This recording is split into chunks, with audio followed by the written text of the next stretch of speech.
Welcome to the Podcast. My name is Neil. I am a multi-dimensional being having a human experience. Joining me today is quite a few people. We'll just go around and give introductions. James, I'm a badass. Oh no! Yeah, and I'm just here for the conversation. My name is Dennis, and my name is Nick Stamp, and I'm here to talk about how the law and the justice system could be corrupt, and that's what I'm here for. So with that, how do you see the justice system even having, how do you see them helping people? Not by a long shot. Sometimes they help people, I guess, but a lot of the times, they just fuck you over if you a guy like me or James here. The law system really ain't never been fair to a guy like me because I've always been like a common criminal and shit growing up. That's just what I did, and I still do it sometimes, but now I don't get caught if I can. But I figure like if you're in court getting ready to go to prison or something, who the fuck's the judging them 12 jurors to judge you? I mean, they ain't God or nothing. Who's anybody to judge?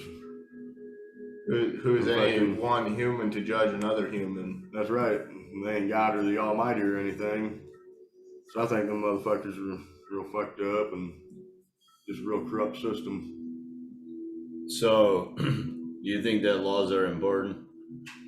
Yeah, some laws are important. So with all the laws that are on the books, they just keep writing on new laws, right? Yeah, so stupid ass laws. Yeah, so what if Nick was if you were running the world, what would you what kind of if the world would be in accordance to Nick's eyes, what kind of laws would Nick create? So like for instance, like if I could make laws, like I change a lot of shit, like speeding down the road and stuff. Cause back in the day, like mid 1900s, 1950s, you didn't get in trouble for speeding. You could drive down the road, 6-pack of beer, man, be all right. Like I changed the law to if you're 16 and go to war, why not buy a pack of cigarettes or a fucking beer? You're about to see a life-changing experience. I changed them laws, and I changed a lot of laws, like prostituting, I make that legal. Motherfucker gotta make money somehow. If they don't want to get a job, that is their job. So I changed that law, and I bring hard-working jobs back, original jobs, like car factories and stuff. And the justice system, they just take shit like that away from people. It's like a I liken it to a it's like a fucking an octopus around the world with all their tentacles of laws, and they just keep on fucking tightening the fucking tentacles on society. You know what I think, Nick? My personal opinion is if I'm not hurting anybody in this table or anybody out there, then I should be allowed to live my life exactly how the fuck I want to live it. That's right. If you ain't out to like cause anybody any trouble, hurt nobody, just be yourself and just do what you do and try to learn from other people every day, because you learn something every day. So usually it's multiple things a day. Yeah. And if you're just doing you, bro, just do you, man. Who gives a fuck what the next guy is doing? You're doing you. That's how you should be able to live your life. And like cops and judges and people that work for the law system and stuff, they try to take that shit away from you because they think they wear a badge, they think they're big. It's like you ain't big nothing, motherfucker. You know what's interesting? You know how they say they serve and protect? Yeah. Well, who are they really serving and protecting? Nobody. You know who it is? The people at the top. Yeah. They are Rich folks. serving and protecting the corporations that run the world. Just follow the money. That's super. It's fascinating that you bring that up.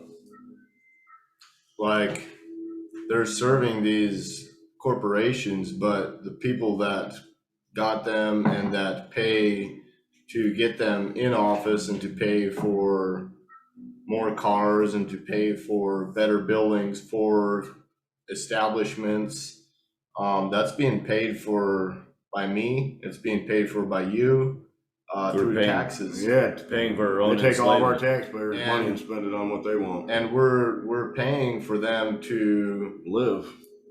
well, we're paying for them to protect us and to serve us. And what they're doing is protecting and serving these elites and these big corporations, and they do not have common interests in mind. And that's what I see is like a scenario that's really playing out right now, and it's really being brought like to the forefront of people's awareness of how the system is not necessarily serving the people, it's serving these bigger corporations, these bigger establishments, rather than let's say the police officer's next door neighbor. Yeah.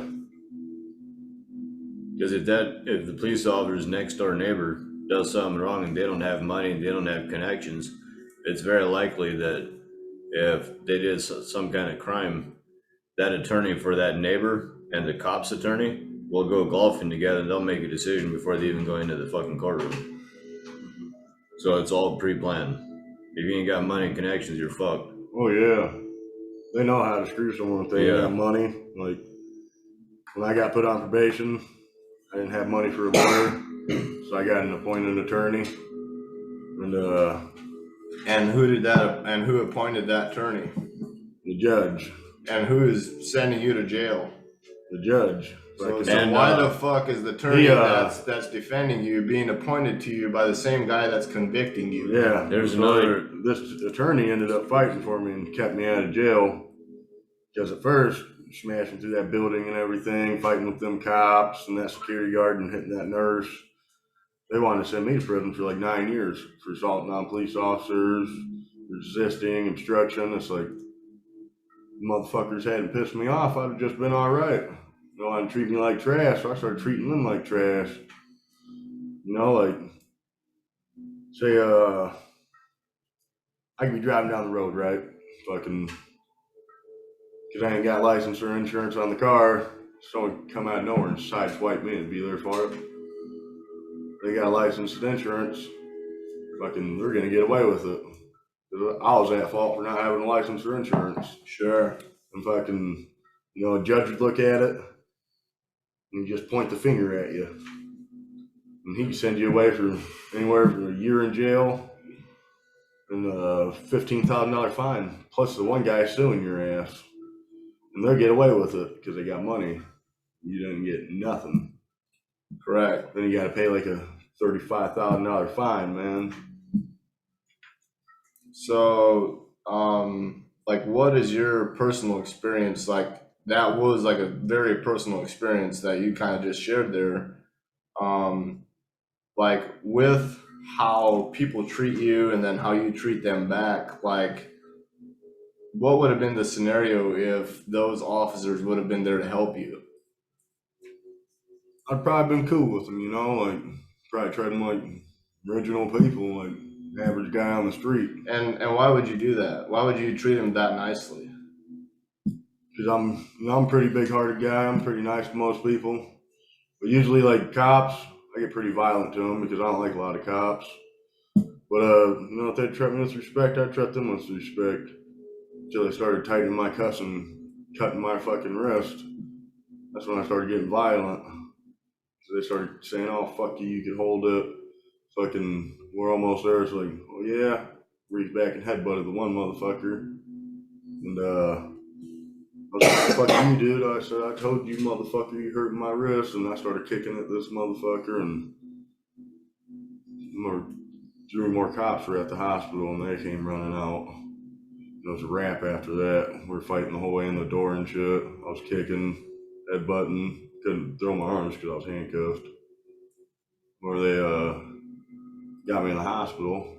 I was so drunk I done pissed all over myself. I pissed from the squad car all the way to the hospital bed. And where they picked me up and choke slammed me up on this gurney, man. And side of my ribs hit the fucking metal bar over on the side. It really fucked me up, dude. Oh man, I thought they broke my ribs. Then remember they handcuffed me to the side of the gurney and I was mad as hell. I started cussing these motherfuckers out. In my police report, the one security guard said, Mr. Letts is by far the worst individual I've ever had in this hospital. He said, my 6 years working here.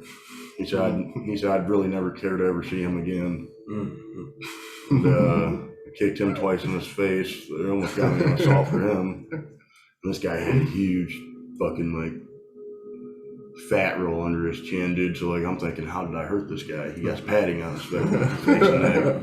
Let me get another one in. Just crazy. Wow, that's an incredible story. Yeah, I ended up getting judged for that.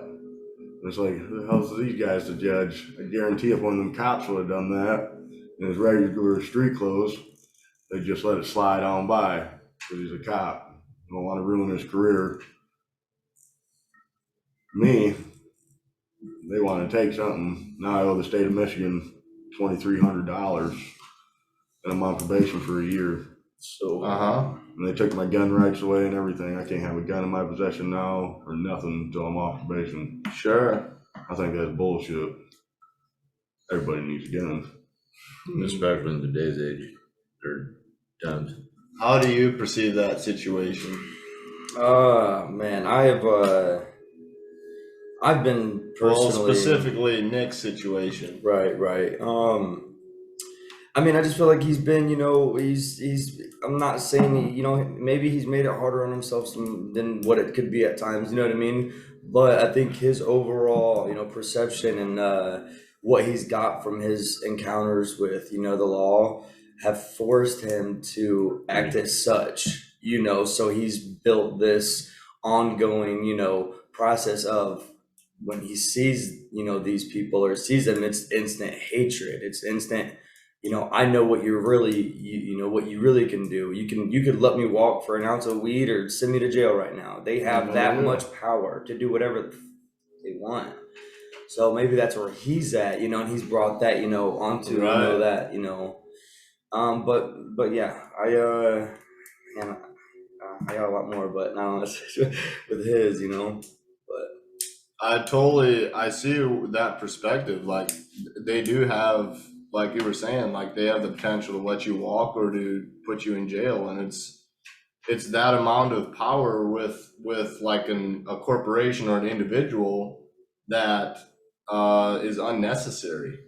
Like why should one individual have the power to choose if another individual gets to walk or if he gets to be taken to jail? it's crazy. So what's your perception on that? I mean, I can relate with what James said. And I know Nick. I've known Nick for about 4 years now, I think, or maybe not. I think Year and a half, too. Was it a year and a half? I was thinking more like 3, but okay. Year and a half going 6 on months. I lose track of time. Who needs But, time? yeah, exactly. We skipped about 48 months.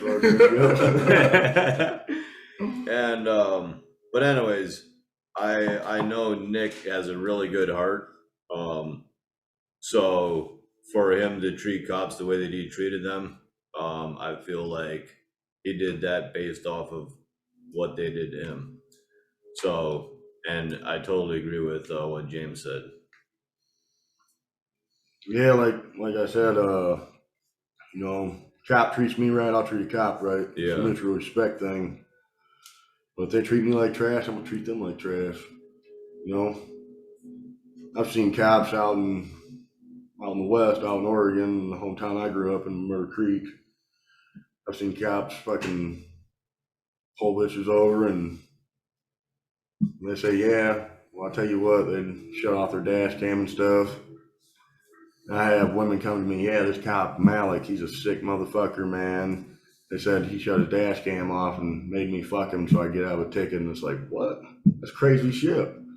And You heard What- that from a real human being? oh yeah, Damn. several women have been harassed by this cop. Now he's a chief of police. And he anytime he ever pulled me or one of my brothers over, he never fucked with us because he knew how we could get. And this motherfucker always treat us like trash, so I treat him like trash. He hated me and my brother Joe. He didn't like our mom neither. My mom treated cops like trash too. And he never liked us because we were her kids, and he always had something out for us. And he took me to jail. I spent 6 months in jail one time for assaulting him. He fucking pulled me over on a pocket rocket and took my permit away from me. It was like under 50 cc's. I was just riding around the block. He was just being a dickhead. He walked up and slammed me on the ground from the back. Didn't even say nothing. And he tells me when I put the pocket rocket up in the shed, I came out and he came out of nowhere and slammed me from the back. And he said, "Where's the drugs, motherfucker?" I was like, "What drugs, dude? I was riding a pocket rocket." And he accused me of having drugs, all kinds of shit. Arrested me, took me to jail. Because when he slammed me, I reached up and hit him. When he pinned his knees down in my arms and flopped me over and arrested me. I spent 6 months in jail because of that. And Because he came out of nowhere and slammed you on the ground. yeah, I ended up getting out of it, and they dropped the charges because he didn't have his body cam on. He didn't read me my rights. He didn't have proof to the judge because I told my lawyer, I was like, "Hey man, he didn't read me my rights. I should be able to get out of this, right?" And he's like, "Yeah, you are right." He said, "That's a law." And they mandatory cop has to read you your rights. And he didn't read me mine. Didn't have his body cam on. And I told my lawyer that, and he told the judge. The judge asked him, he said, "Malik, did you have your body cam on when you arrested him?" And he's like, "No." And he didn't have no proof or nothing, so they ended up letting me go after I spent 6 months in jail. Wow. Fuckers. So I got a question. So Miranda Rights. Who created those Miranda Rights? I have no idea. Some dickhead, I suppose. I don't know either, but I would think that it would be from us the people, so that we would have some kind of a basis of. So I guess my point is if that comes from us people, then we gave them the power to do the things that they do to us. Yeah. So we gave them their power, not they giving us power. Or you see what I'm coming from? Yeah, they don't give us power. They try to put power over us. Right. But we gave them the power to do it. Yeah, our ancestors and Yeah. stuff. Sure. That's an important point to bring up, because if we gave them the power, we have the power to take it back. Exactly Yeah, right. it's like all Exactly the amendments. You know, like the First Amendment, all the way to like the 50th fucking amendment. They those are all rights. Most people don't read them Correct. because they're like just ignorant, really. Well, They don't wanna know stuff. They're so distracted by what's Going by other on. things, by gadgets, by things in their home, that they choose to not even put attention to the rights that they actually have and look at them. Yeah, like the other day I walked in my mom's house and my brother's kids are sitting there, and it was a nice sunny day out. They're just sitting there on their phones and shit, and little gadgets, Game Boys and stuff, and it's like, the fuck are you guys doing, man? Be kids and go outside and play. Climb a fucking tree or something, fall out and break your arm. Right. Like, people are so busy with like their phones and stuff and what's going on the internet and shit, than they are focused on what's going on in living. reality. Right. It's like it's like a distraction is what it is. Terrible. What's the solution? You know, I could make a solution, Nick for president. I'd be the fucking president, man. I'd be a badass president. Okay, but what's a solution for the people that are Okay, Trump. playing the games and being distracted? What's a solution for that? Like, go get some tools, fucking tear a motorcycle down, rebuild it, or go like tear a motor out of a car, fix it up, put it back in, drive that son of a bitch off a cliff if you want, or do something. Something than just play on your phone or the game all day. Like, do something like worth ethic. Like, Sure. go out and work on something, Sure. make a living out of something, find something you like to do besides being on a phone or game. It's like we're so busy going nowhere. Yeah. So like begin to like a solution that I have is to begin to have a priority that you're actually working towards and do something. Like take the first step, take a radical action step towards the priority that you have. Yeah. Like if I go back in the day when they first started making computers, I took that guy's idea and burned that son of a bitch. Probably even whacked that guy so computers wasn't around. Like It's like that too, for instance, like they get like the the juris system and stuff, and the judge, like say someone you love gets hurt by someone real bad, like beat down, half to death, raped and something, you gonna kill that guy. They send you to prison 15 years the rest of your life. If you wouldn't have killed that guy and he got in trouble for it, would have gave him probably 2 years in prison and a pat on the shoulder.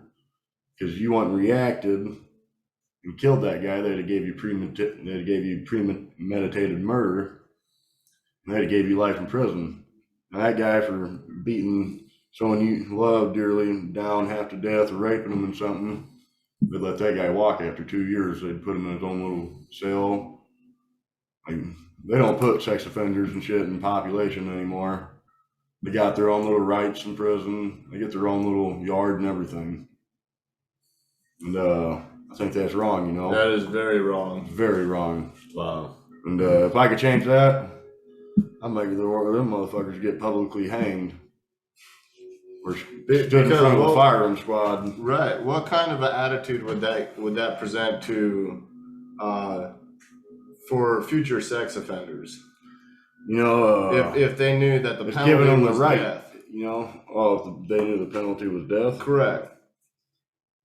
Well, what kind of attitude would that have on someone who would potentially be a sex offender? probably make them not want to be a sex offender. Like I said, if they do shit like that, there's something wrong in their head for sure. I don't know if anybody ever messed with them growing up or what. That's usually the mindset of a sex offender. Sure. They got messed with when they were kids, so Correct. they think it's all right. Correct. Or some people are just born psychotic and do it for fun.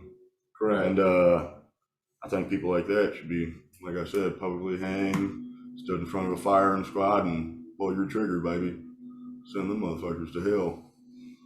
But like I said, the judge and shit, they'll look at it in a different way, because they're probably a weird son of a bitch themselves. And they'll say, well, you obviously see he got mental problems. Give him in his own little prison cell, his own little yard time, his own population with other sex offenders and stuff. We'll give him 3 to 4 years, let him go. You go and kill that guy, they're going to say, yep, that was premeditated murder. We're going to give you 15, 25 years to life in prison. It's like, damn, you're letting a baby raper and a woman beater and a murderer go. And I kill that guy and now I get life and he only got 2 years. Yeah, That's some fucked up shit, it is fucked up. What's your perception personally with the justice system, and like what's your experience with that? Oh, shit, man. You can go as deep or as surface level as you want. Yeah, because it could go Oh back. yes, yeah, that's all you. Honestly, man, I've well, just to throw it out there real quick, so you can give you an idea. I have some knowledge on it. I've done like 6.5 years in prison. I missed a lot of my 20s, and my life was controlled by, officer, security guard, whatever you call them, but they're supposed to uphold that, that structure. And to me, just every encounter that I have, I just try to do what I can to get by it. I don't want nothing to escalate. Hey, I don't want you to go pulling on your belt and reaching for stuff. Look, you know what I mean? So, me, myself, after I learned and went through my first encounter with the law, and I realized you can't win against, you gotta count your losses, sometimes, man. And my first encounter with that dude, fucking, I was like, oh, your dad, you guys are gang, okay. And and we're not even supposed to feel like that, man. Right. We're not there. That's not supposed to be held over our head in such a way to where we are almost scared on how to react in any life circumstance, Right. it holds that over you. And so you have these people that are given this power, and they can say, you make the judgment on what's right today. That's a What if that judge woke up and like didn't have a good day today? Yeah, and he decides your fate. Like, I've seen it. So he goes, well, he's in a pissed off mood because his wife's probably cheating on him, fucking some bum across the street. Mm-hmm. He probably wakes up in a bad mood. And he says, fuck it, I'm gonna send somebody to prison today. Mm-hmm. He goes in there, sends a guy to prison for beating someone up. He goes, well, they'll tell you too. Well, or a lady judge, they'll tell you, well, you decided your fate.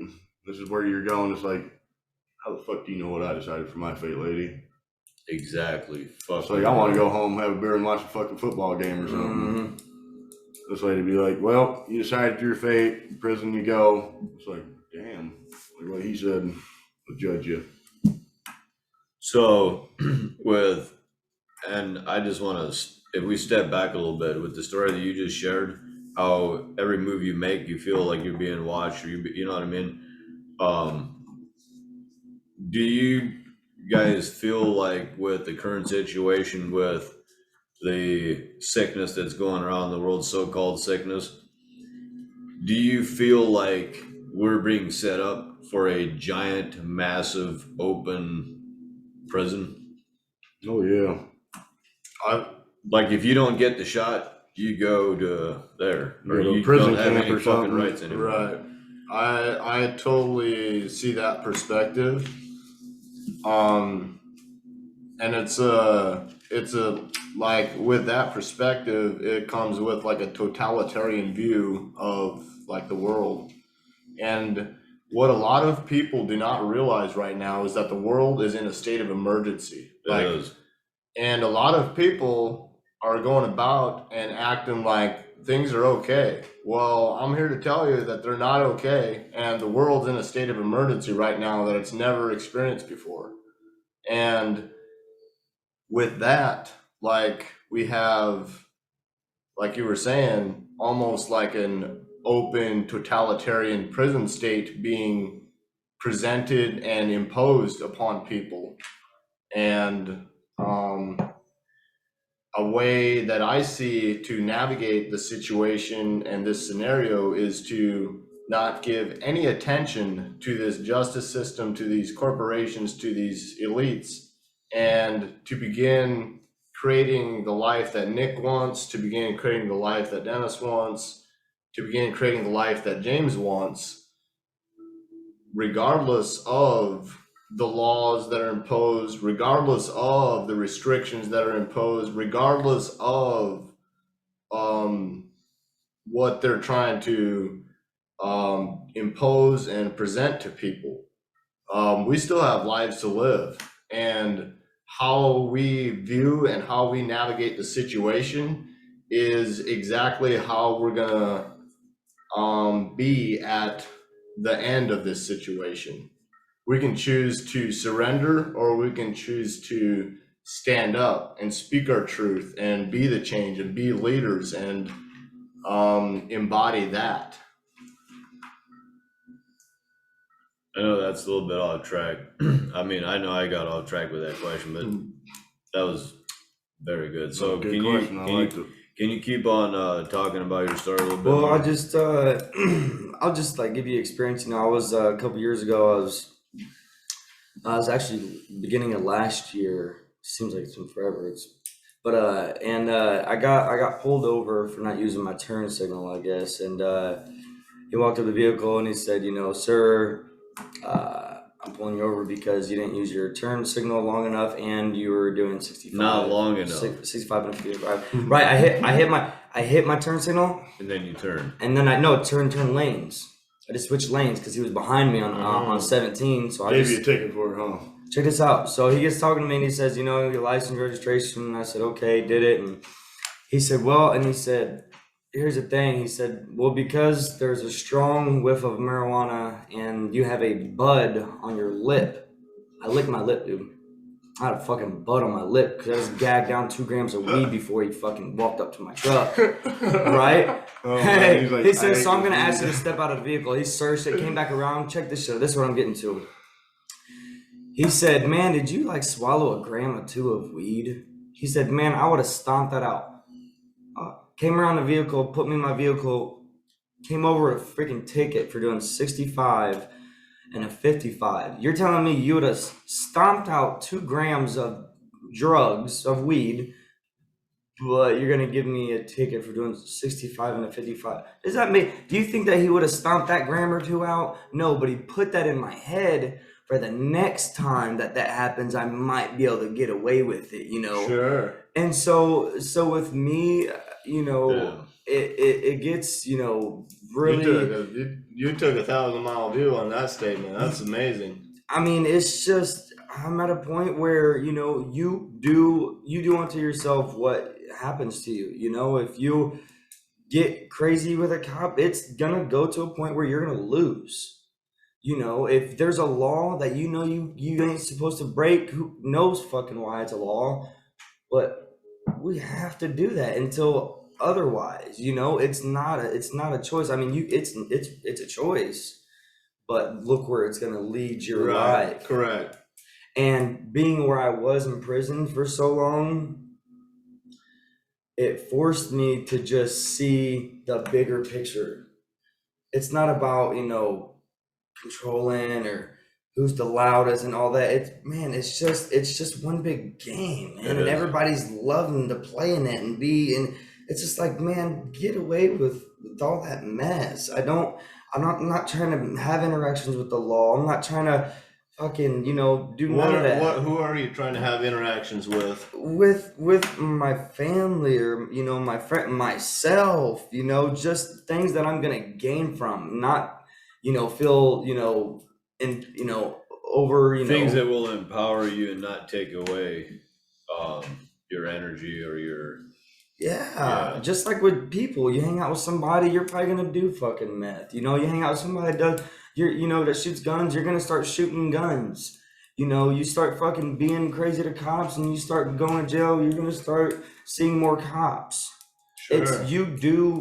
What happens to you is what you do. thoughts become things. They do. And actions. Or thoughts are things. Yeah, like if you hanging out with someone smokes crack, you're probably gonna smoke crack with them, steal a fucking car. It's gonna happen. You know, it's gonna happen. I wouldn't smoke crack. It gives you a fucking headache. But It's just a worthless high. What I mean is Sell that everything you own just to smoke some crack, and it's like, man, fuck that. You can hang out with someone that smokes crack, start stealing cars, you're gonna get busted one way or the other. That's just how the law is, you know. They're always waiting around the corner for you, making sure they get that eye just to watch you slip, you fuck up, so they can bust you and come down. So even though they got these laws and they have all this going, it does make you want to be like, fuck that, you know. I'm not gonna listen.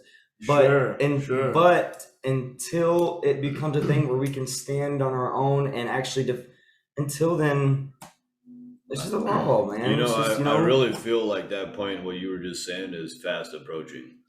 The point where the laws, what I was saying earlier about the cage being put, or the tentacles are, I feel like the tentacles have dampened the human spirit so much that we're going within and we're actually realizing and knowing how powerful we are.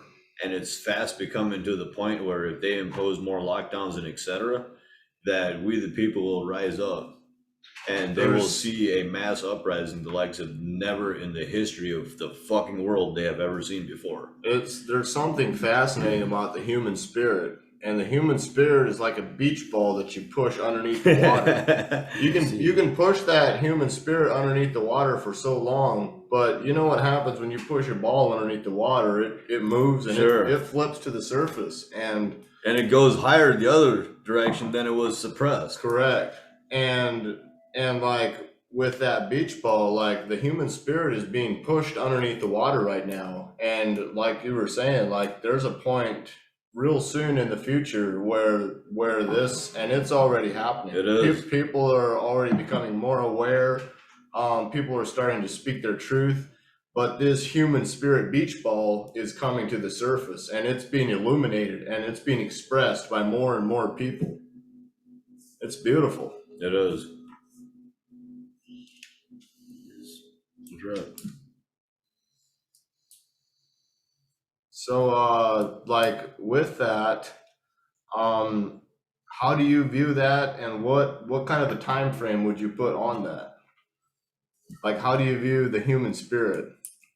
As far as You know, getting, like, oh, go ahead. I was just going to ask, like, what and in what regards? That is for you to choose and how you want to Okay. present. Okay. So, like you said, the human spirit, like, how do I look at it? Like, you know, everybody's a different person, different mindset. They got what they believe, and that's what they go by. You know, some could have a lot of power they could think. And the average person could have a lot of just spirit and pride, you know, that's all they got to live by. They live by what they do for a living, and you know, like I said, everybody has their different body and mindset. So, like,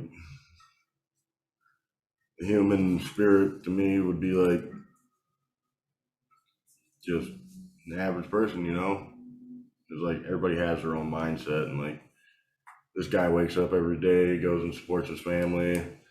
This guy, he's a piece of trash, drunk, lost his family.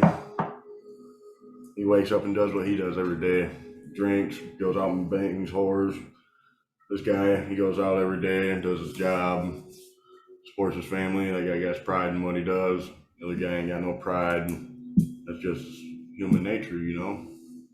People have their different mindsets, and, you know, like someone with money could, like, pay the law off, slip them a couple $100, they get out of a ticket. You can't do that, your ass is had, bam, done. You know, so like human mindset and spirituality is like a big thing because everybody has their own mindset. Sure. That's super fascinating, because it's not like we're all like connected on like a big scale on with like, I feel like with the God, like I feel we're all connected to that one being, but like you were saying, we're also with that connection, we're also individuals in that connection. So like you were saying, we each have our own perceptions, our own mindsets, from the way we were brought up, from the friends that we interact with, from the life situations. We all have our perceptions based on that. Yeah. How do you view the human spirit, James? The human spirit. That's a good question. I don't know. I haven't really viewed it. I don't know. We'll come back to that. How do you view it, Dennis? And, So We'll definitely come So back. I really like how Nick was talking about how you know, you got somebody that comes home, drinks a fifth of whiskey, whatever. You know, somebody else goes out, has a good time at the nightclub. Somebody else goes out, builds a big business. You know, And they're all valid choices. Yes, It's not like absolutely. one choice is better than the other. They're all Absolutely. totally valid choices that Right. those individuals chose to make. Yes, and here's what I see happening. So the human spirit, with the current how everything is right now. So if the person that is providing for their wife and 2 kids, for example, if that person can no longer provide for his wife and his 2 kids, and they're told that, oh, we can't go outside because it's too dangerous because of a stupid supposedly virus. A pandemic. Yeah, so then that squashes the human spirit to the point where if that person can no longer provide for his family, that person will realize that he is a very fucking powerful human being, and he will do whatever the fuck it takes to provide for his wife and his 2 kids. So at that point, nothing that any human being, no law can hold that person down at that point. Right. And we were getting very fucking close to that point.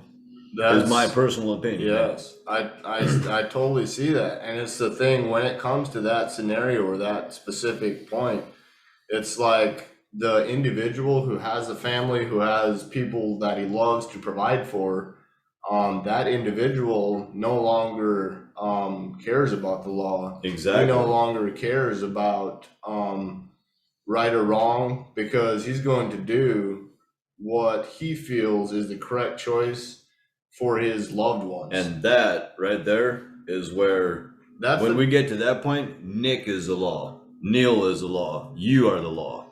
Yeah, like We fucking make the law at that point, yeah. and that's how it should You know, be. the law really, like, they say they're there to protect and serve. And they say, oh, we work for the government. You don't work for the government, bitch. You work for the people. You fucking, your checks is collecting our tax money, motherfucker. You work for us. correct. You know, they're like, oh, we don't work for you. It's like, yeah, you do, bitch. You pay your taxes, motherfucker. That's a totally accurate assessment. It's like your brand new squad car came out of my pocket, really. Mine, everybody that works at the factory I work at, motherfucker. Like, Right. you know, they don't work for the government. They work for the people. And they just think that because they got a badge or big and bad and, whoa, we could send you to jail. Well, you beat up on the way too, motherfucker. Because you work for us. We don't work for you. Correct. So I hear you. Go ahead. going back, how do you see the human spirit, or what's your perspective? Or Yeah. I mean, like you guys said, you know, it's it's all about, you know, how you go about life. You know, what you hold within, you know, and what you release. I feel like that's those are big big pointers. My spirit though is level, and why is that? because I haven't even got close to its full potential and don't really know as much as what everybody thinks they know, you know. I don't know everything, you know. I've been through a lot and I'm almost 30 years old, and so but you know, I know that within myself I have a lot of growth, you know, to say, okay, you know, and that's nothing wrong with that. This is where I've been, but this is not the end of my story. Exactly, because I might be at a certain point where I can almost cope better and take better from what, you know, is going on. Maybe back then I might not have realized my blessings or seen my, Sure. you know, kind of those things. Is it because you went through those things? Because you were suppressed for 6.5 years. You were held under the water. Now it's like, this is my time to shine. Is that what you're saying? And it literally, I mean, it was days of just, you know, building myself up for what I'm going to do first, and, you know, how I'm going to react to this, and, you know, a girl or, you know, my mom, hug her, you know, it was just all, you know, so many things that, you know, kind of wanted to do. And it was a release, man. It was a, It's just looking at your shadow is what it is. man, it was, you know, and that does that, you know, everything happens for a reason kind of thing, you know, everybody says. Dude, I honestly think that even though I hate it because I didn't do shit, I was with somebody that did something and got 15 years for it. I took it as a blessing because when I went in, I was probably, you know, had a bandana in my pocket and was doing drugs that I didn't care, shouldn't have been doing. You know what I mean? And my mom and dad realized that. So my dad told on me and sent me that way. And then throughout the years, I was mad. Oh, yes. Mad at my dad. Mad. You know, you raised me and did all this stuff for me and taught me all this shit and busted my ass every fucking day and taught me respect and to, you know, all this stuff. And then you threw me under the bus, man, you know? And Yeah, sure. so when I was in there That's and I a did hard that, pill to it's swallow. a very hard pill to swallow. It breaks, you know, It breaks that bond you had. 15 years of, you know, whatever me and him experienced, you know? And but in that times, I started to realize if I didn't do that, my dad wouldn't have had a reason to call the law. If I didn't do this, it wouldn't have been like that. And I stopped blaming other people. Damn. I stopped. And at what point was this? At like, I would say, like, into my time, I would literally say it was probably 3 years into my bit before I even realized that. I was still hard-headed and Sure. wanted to smoke and drink and get in fights, you know, whatever you wanted to do. And it was about then, man, where I was just like, what the fuck am I doing? right. There's just all this havoc. When you sit back and look, oh, it's because I did that. I made that happen. Oh, I can see that now. And so what I mean is that is like, you know, it freaking, I wouldn't change it for the world. I am who I am today, and I am about integrity. I'm about honesty. I'm about fucking right, you know, because when you say integrity, a lot of people say, oh, no, nobody will see it. It'll just be me. You've seen that. You're a body. You're here. You're controlling this. This thing performed, seen that. To me, that's everything. Seen it. That's the only thing that's got to see it. I seen it. Now Somebody's seen it. And now there's a witness to what you just did. So there's, you know, somebody's always watching you, you know, and you're always being watched. I tell you, Phil, it's because you are. You are. Correct. So when you took 100% responsibility, did you see changes in your life at that point? Oh yeah. And what were the most significant changes that you've seen? Friends that were my friend before, you know, I had a voice, you know, and said, hey, I don't care to really talk to you. You know, I wasn't scared to throw things out there that would help me in the future. In the past, I would have just been okay with it because I just didn't know where I was going. I didn't know what I wanted. But at that point, I knew what I needed to do. I just needed to say it and find my voice. And so that was big for me. Interesting. You want to add more to that? You got more you want to speak on?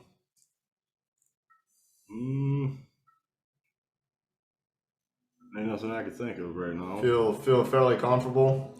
Well, I mean, if you want to talk a little bit more about that 100% responsibility, about how important that is, because for me, that was a life-changing moment for me too. When I quit, like I had a grudge against my dad for a long time.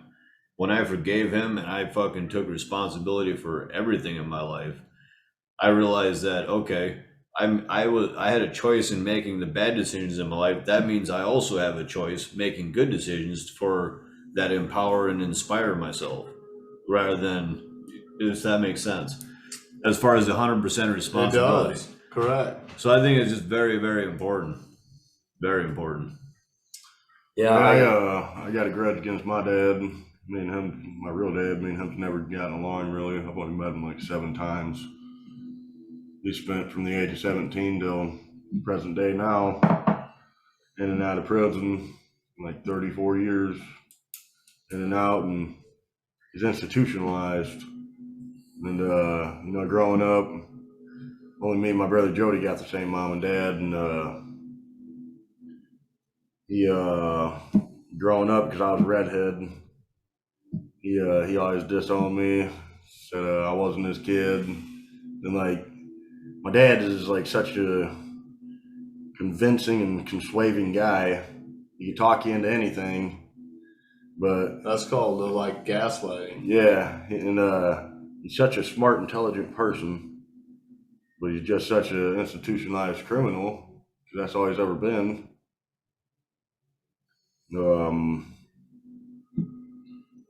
He's always like disowned me and tried to accept me back, and a lot of times I fell for it because like I wanted to hang out with my dad. Never had a real dad growing up besides my stepdad, and he was kind of a dick.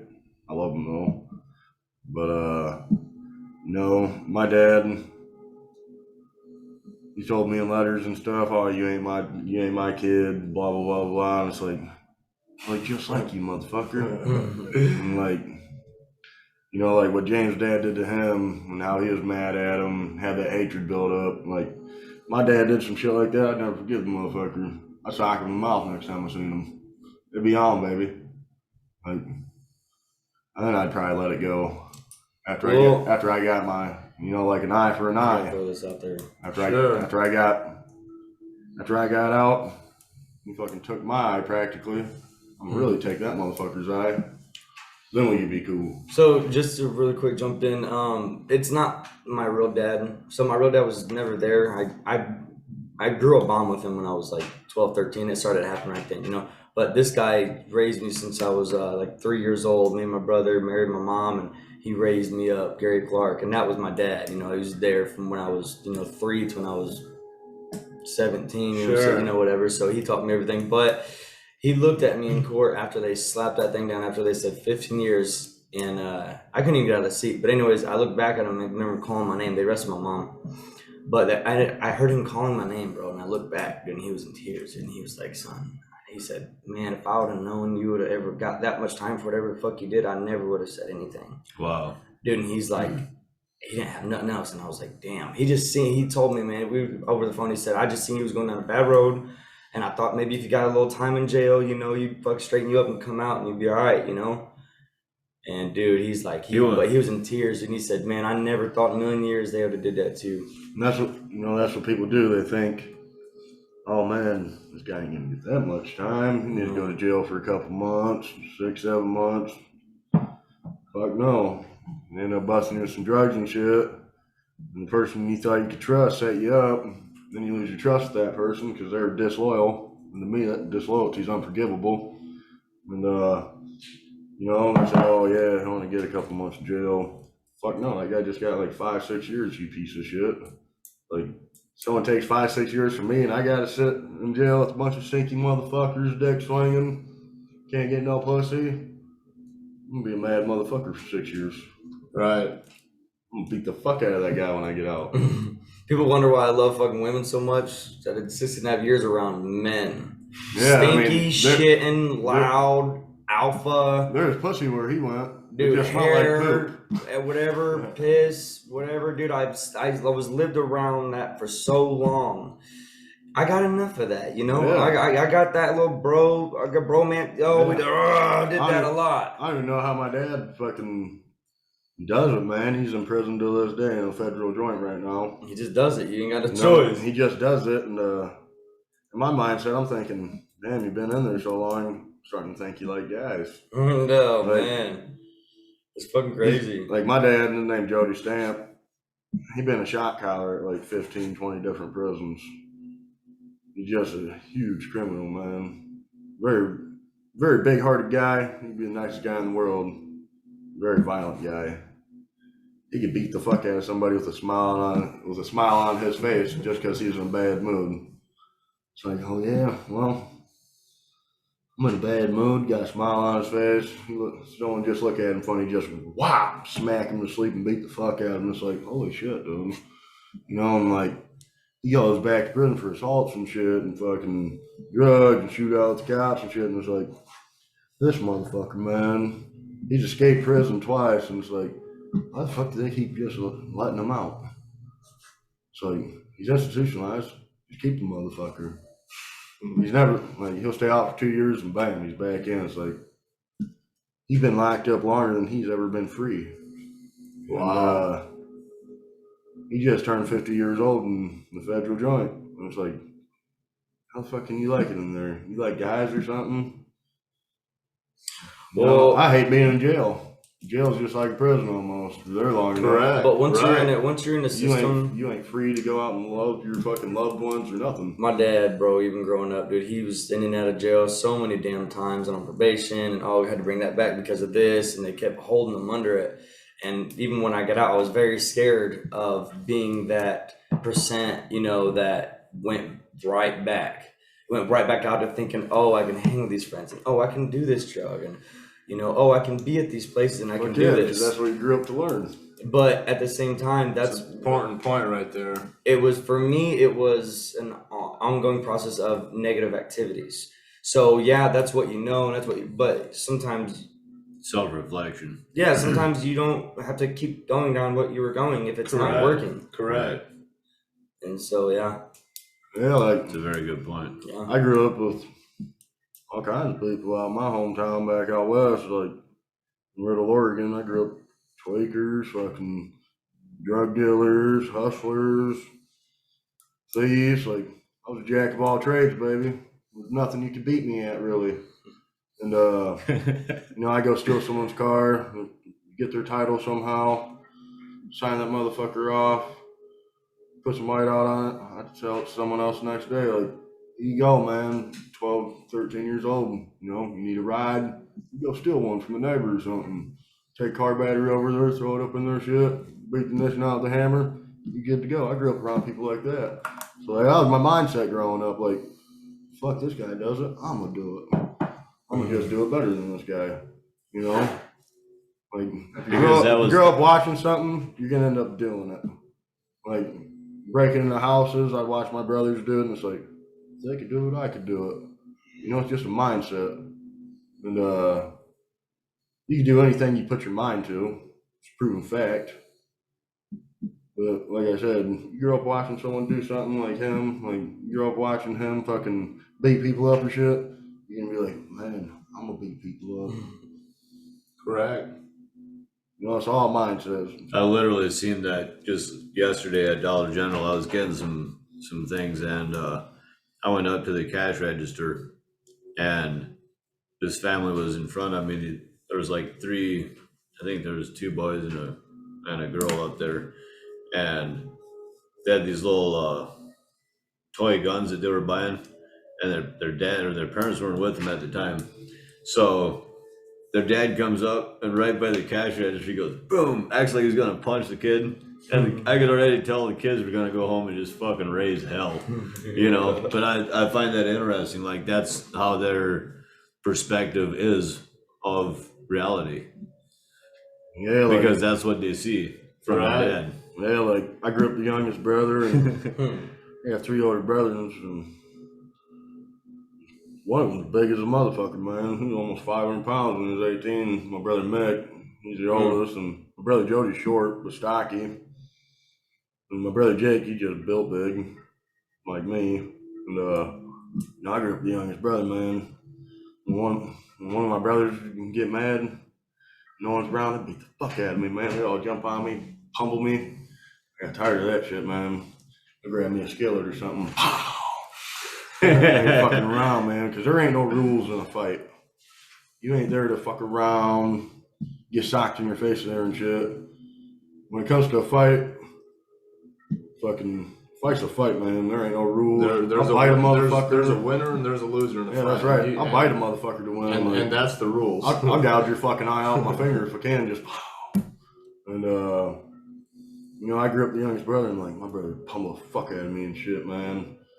And I got tired of that shit growing up, and none of my friends ever fucked with me because I got tired of getting fucked with and bullied. So I had about 7, 8, and I was like, yeah, fuck these guys. Like, pow, pow. I started socking them back.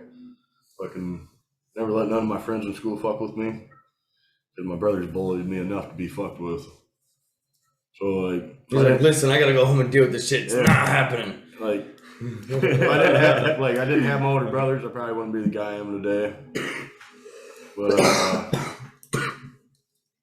But yeah, what you grew up doing and what you grew up watching is just what you're gonna do somewhere down the line. Like I grew up with a bunch of drunks. I'm an ex-alcoholic, which I do drink every once in a while. Not like I used to, man. I used to drink like 1-2 fists a day, 30 pack of beer. I'd be on my way. Fucking, I don't drink anymore because I grew up around drunks and I've seen people die drinking, you know, and I was a drunk myself for a while. It's all mindset what you grow up to watch. You're gonna be like, oh, I'm gonna do what that guy's doing. He looks like he's having a good time. I'm gonna have a good fucking time. Then at the end, you ain't having a good time. Wake up with a headache, hungover, you're like, oh man, I'm just fucked up. You gotta crack a cold one just to not have a hangover. That's how bad it used to be. Like you grow up doing what you watch. Yes, and I love how you keep coming back to that because it's a very important statement. Like it's so true and so accurate. It Like, just holds true just time and time again. yeah, like when you're about the cops, like no respect. Like if they ain't respecting me, I'm not respecting them. You know, I grew up to watch people fucking be really violent towards police officers, beat them up and shit. And it's like, see why the guy did that, and the guy's trying to fucking tell him what his rights are, and this guy knows he ain't going to jail. He just beat the fuck out of this cop and took off. It's like, you know, being a kid watching people do that, you're gonna be like against cops and shit. Like, well, I see you trying to overpower me and shit, and you know, this cop probably grew up getting bullied and douchebag in high school, never got no pussy. He fucking probably in the closet queer. You know, he's being a dick, so I'm gonna be a dick to this guy, you know, because he probably woke up having a bad day, wants to be a cocksucker to a motherfucker, and it's like, well, I'm gonna be a cocksucker to you too, bitch. Like, you can't take my power away from me, motherfucker. When you could arrest me and put me in the back of your car and take me to jail, you ain't gonna take my power or my pride away from me. And is that like, so because you really know how powerful you are, is that how you're able to like stay true to yourself even with these like opposing forces trying like? Yeah, because like I said, I grew up to people being drunks, drug addicts and shit, and disrespectful to the law. So that's how I grew up, you know. Really to the bone, fucking mountain kid. Cops really didn't fuck with me. When they did, they were in trouble. Or I was in trouble because that's what really one of the only fights I ever have lost was with fucking cops. And you know, they could tase the fuck out of you. I couldn't walk up to someone on the street and tase them. Cop could walk up, tase you, shoot you, get away with it. I could walk up, tase someone, shoot them, stab them, go to prison. Correct. Fucking like it's all mindset. What you see growing up, like you learn from things. Like this guy could be a millionaire. Your mindset's to be a millionaire one day. Bam, you're a millionaire. This guy's mindset's to get a job, make money so he can party. Bam, you get a job, do what you do for the rest of life, party. And that's just really what it's about, man. There's this thing like the less you know yourself, the more you have to fear. And the more you know yourself, the less you fear and the more you can love yourself. Like, how do you see that statement like playing out in your life? Like with you learning to like know yourself and know who you are. Well, like, because are you your name, Nick? Are you Nick? yeah. Are you? Well, my name's Nicholas, but Okay. I go by Nick. But like I only allow certain people to call me Nicholas, like my mom and my brothers, my grandfolk, and not really any of my friends. So I always grew up when I was growing up, I always got called Nick or Haney. So like, just call me Nick or Haney, and they would call me Nicholas, and it'd be like one of my real good friends. Like I get pissed off at him, like don't call me by my first fucking name. I've been called Nick this long by all my friends. Call me Nick. Sure.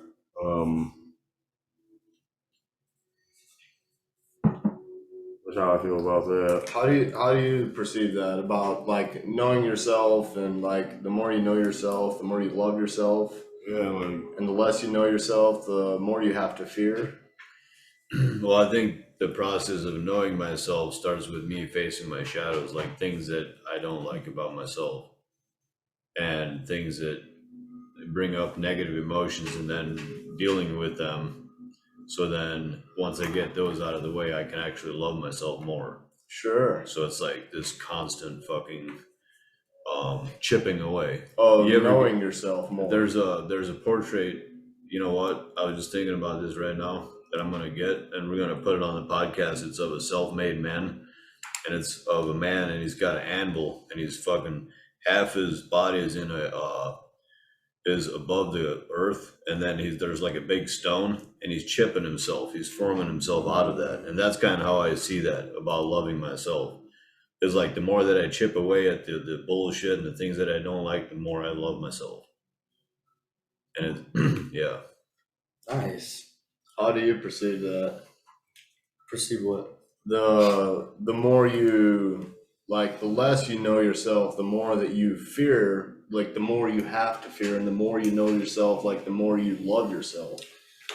Yeah, I mean, just going through life and, you know, and not knowing something when it comes up, whether it, you know, whatever it be, like, you know, if you never drink coffee, so you don't know if you like cream or sugar in your coffee, you know what I mean? So, but going through life and learning all these things, you know, and gaining, you know, getting, you know, I don't know, yeah, just brain kind of to a fart on me, but and yeah, I lost myself. Leave it there. Yeah. Okay. If you're watching this video and you're old enough to vote, like I invite you to vote for yourself. Go fry. Because it's super important to have that self-awareness and to have a respect for one's being. Stay multidimensional, stay blessed, continue experiencing.